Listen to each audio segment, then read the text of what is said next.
हरिओम। आज हम सूर्य सिद्धांत के मंगलाचरण पर चर्चा करेंगे।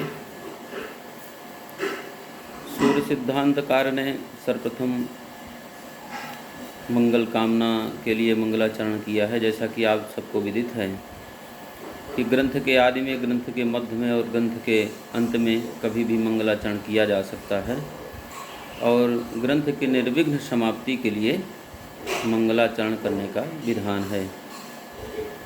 तो मंगलाचरण में ग्रंथकार लिखते हैं, अचिन्त्याव्यक्तरूपाय निर्गुणाय गुणात्मने समस्तजगदाधार मूर्तये ब्रह्मणे नमः। अचिन्त्य अव्यक्त रूपाय निर्गुणाय गुणात्मने। अचिंत्य का मतलब होता है जो चिंतन से परे हैं, जिसका चिंतन भी हम सब अपनी सूक्ष्म बुद्धि से नहीं कर सकते। अव्यक्त कहते हैं जो वाणी के द्वारा व्यक्त ना किया जा सके, ऐसा परमात्मा जो मनुष्य के वाणी से परे है। और अव्यक्त रूप, जिसके स्वरूप का वर्णन व्यक्ति न कर सके। निर्गुणाय,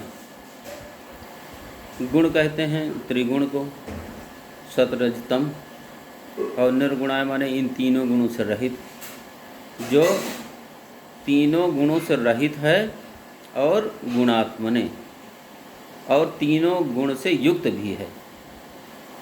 ये जो है परमात्मा का लक्षण है एक तरह से, कि विपरीत भाव भी और अनुरूप भाव भी दोनों हो जाते हैं परमात्मा में।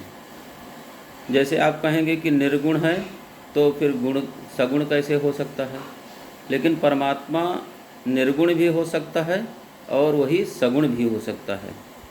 मतलब गुणवान वही है और निर्गुण भी वही है। तो इसलिए इसमें ग्रंथकार ने कहा है कि निर्गुणाय गुणात्मने, जो तीनों गुण से रहित है और जो तीनों गुण से युक्त है, ऐसे परमात्मा के लिए। समस्त जगदाधार मूर्तये, समस्त जगत चराचर विश्व जो भी दृष्ट है हम लोगों को, वो समस्त विश्व की मूर्ति के स्वरूप है। विश्वरूप भगवान, जैसे गीता में श्री कृष्ण भगवान ने विश्वरूप का दर्शन कराया था, उसमें उस परमात्मा में जीव जंतु भी हैं, पेड़ पौधे भी हैं, धरती है, ब्रह्मांड है, नदी हैं, तालाब हैं, मनुष्य हैं। संपूर्ण जो इस लोक में दिखाई पड़ता है वो सभी का स्वरूप परमात्मा है।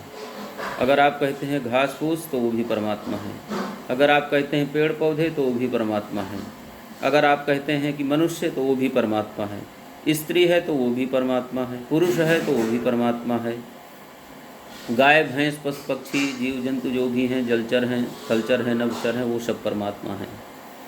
तो भगवान का एक ऐसा स्वरूप कल्पना में आता है, जैसे आप लोग कल्पना करें, आँख मूंद के बैठ जाएं और जो इस विश्व में देखते हैं कि ये मकान है ये भी परमात्मा है, ये पर्वत है ये भी परमात्मा है, नदी है, जल है, हैंडपंप है, तालाब हैं, ये बाजार सजा हुआ है, ये भी परमात्मा का एक रूप है, ये आकाश है, ये पृथ्वी है। जितने भी विकार आपको दृष्टि में अथवा कल्पना में आवें, उस सब को आप परमात्मा का स्वरूप मान लें, और वो जो मूर्ति, वो जो आकार बनेगा, ऐसे आकार वाले परब्रह्म परमात्मा को नमस्कार है। ग्रंथकार ऐसा कहते हैं कि समस्त जगत का आधार स्वरूप जो मूर्ति है, ऐसे ब्रह्मा को ब्रह्मणे नमः, ऐसे ब्रह्म को नमस्कार है। तो इस मंगलाचरण में ग्रंथकार ने किसी भी धर्म संप्रदाय से ऊपर होकर मंगल कामना की है और भगवान से प्रार्थना की है कि हमारा ग्रंथ निर्विघ्न रूप से संपन्न हो। तो इसमें निर्विकार निराकार अव्यक्त अचिंत निर्गुण गुणात्म सगुण समस्त जगत के उत्पत्ति स्थिति लय के कारण स्वरूप जो ब्रह्म की मूर्ति है, ऐसे ब्रह्म परब्रह्म परमात्मा को नमस्कार किया गया है। आप सब लोग परब्रह्म की आज्ञा लेकर और ग्रंथ में आगे प्रवेश करें। हरि ओम।